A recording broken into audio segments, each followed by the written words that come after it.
Que tipo de voz você tem sido nesses dias? Eu tinha gravado essa mensagem, mas eu decidi regravar aqui para acrescentar algumas coisas. E para começar, o que eu quero dizer com ser uma voz é além de você falar com certa frequência, comunicar com certa frequência um tipo de mensagem, mas é você comunicar tanto que você acaba sendo uma referência em relação àquele tema ou aquele estilo de comunicação. Por exemplo, você certamente conhece alguém que reclama muito.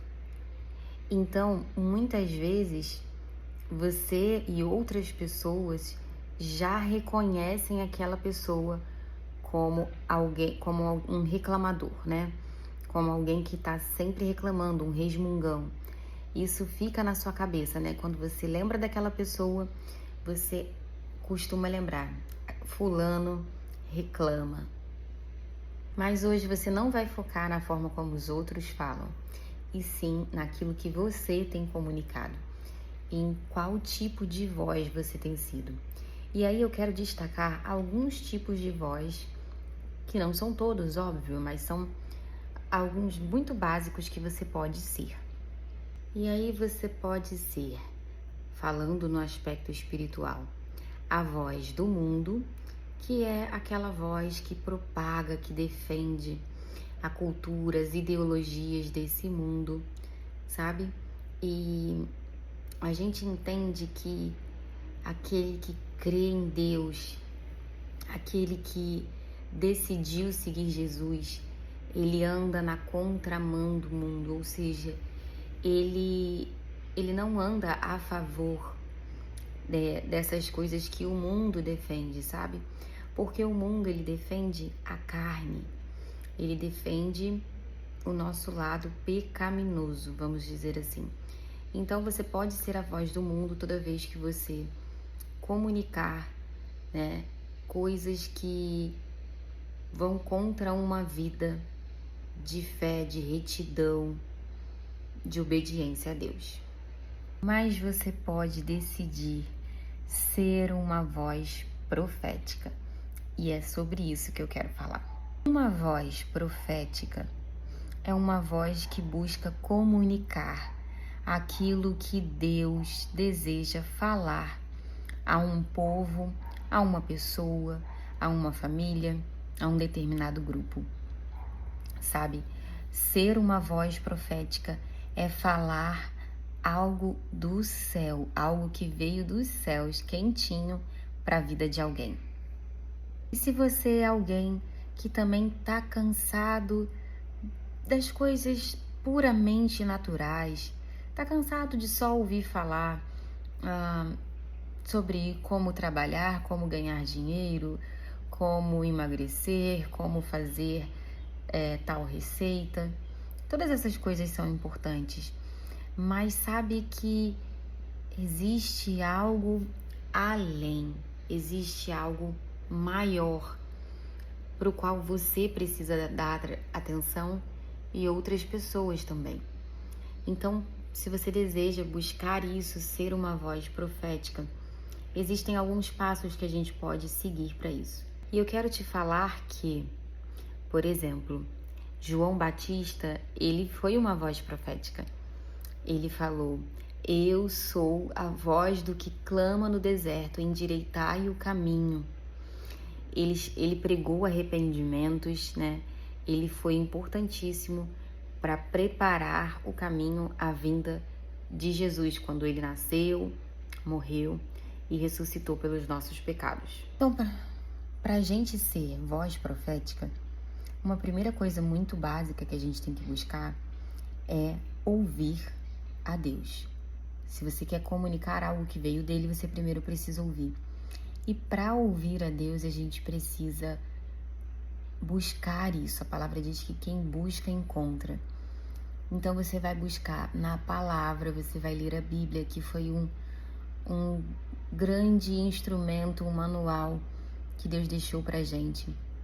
Você vai ler a Bíblia, você vai ter o seu tempo de oração, e vai estar atento, porque Deus fala de diversas formas. Depois que você já está ouvindo o Senhor, é bem provável que na caminhada você comece a reconhecer todas as vezes que você não tem sido voz de Deus. Você começa a reconhecer quando você tem falado coisas que não agradam ao Senhor.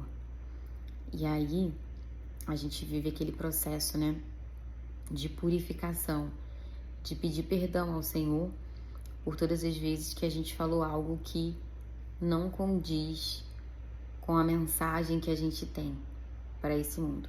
Isaías, por exemplo, ele também foi uma voz profética, sabe? E aqui eu quero dizer uma coisa.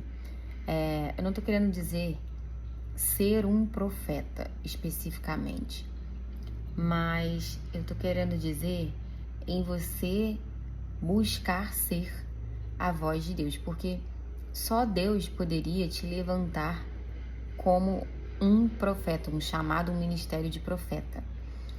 Porém, todos nós, quando aceitamos Jesus, temos o chamado de pregar o Evangelho, né? E podemos buscar sim ser voz de Deus nesse tempo, tá? Então, por exemplo, Isaías, ele foi uma voz profética no tempo dele, embora alguns estudiosos digam que ele não foi muito ouvido naquele tempo. Mas, sabe, Isaías, ele teve uma experiência grandiosa, ele teve a visão do templo, né, do Senhor, da aba da veste de Deus enchendo o templo, a glória de Deus enchendo o templo. E ele, naquele instante, ele viu os serafins louvando o Senhor, dizendo: Santo, Santo é o Senhor. E ele falou assim: ai de mim, pois eu sou um homem de lábios impuros e habito num povo de lábios impuros. Quer dizer, Isaías, ele reconheceu que em algum momento aquilo que ele falava, aquilo que o povo dele falava não agradava a Deus. Mas só dele ter esse reconhecimento que mostra um certo quebrantamento, né, da parte dele, o anjo veio com brasas vivas e purificou os lábios de Isaías. E aí, da boca dele começou, então, a sair propósito e confiança. Por quê? Deus fala, o Senhor fala: a quem eu enviarei? E aí Isaías diz: envia-me a mim. Percebe? No primeiro momento ele fala: eu sou de lábios impuros. Depois que ele reconhece, o anjo purifica os lábios dele e então ele diz: envia-me a mim. Quer dizer, ele, com aquilo, ele adquiriu coragem e teve um propósito na fala dele. Então é buscando ouvir o Senhor, entender a vontade dele, o coração dele, a mensagem que ele deseja falar, reconhecendo que a gente precisa purificar a nossa fala, a nossa forma de falar, e sempre também desejando manifestar a vontade de Deus. A gente tem que estar atento, porque às vezes o Espírito Santo, às vezes Deus, ele pode querer nos usar num lugar onde aparentemente a gente não quer. Sabe, o Senhor, ele pode sim querer que você fale algo. De repente você está na farmácia comprando alguma coisa e Deus vai querer que você fale com alguém. Ou você pode estar no trânsito, você pode estar no seu trabalho, pode estar num curso, num grupo de amigos, na sua família. E Deus pode querer que você fale algo para alguém que de alguma forma te desafia. Então, se você deseja ser uma voz profética, você precisa estar disposto a falar quando talvez não seja muito conveniente.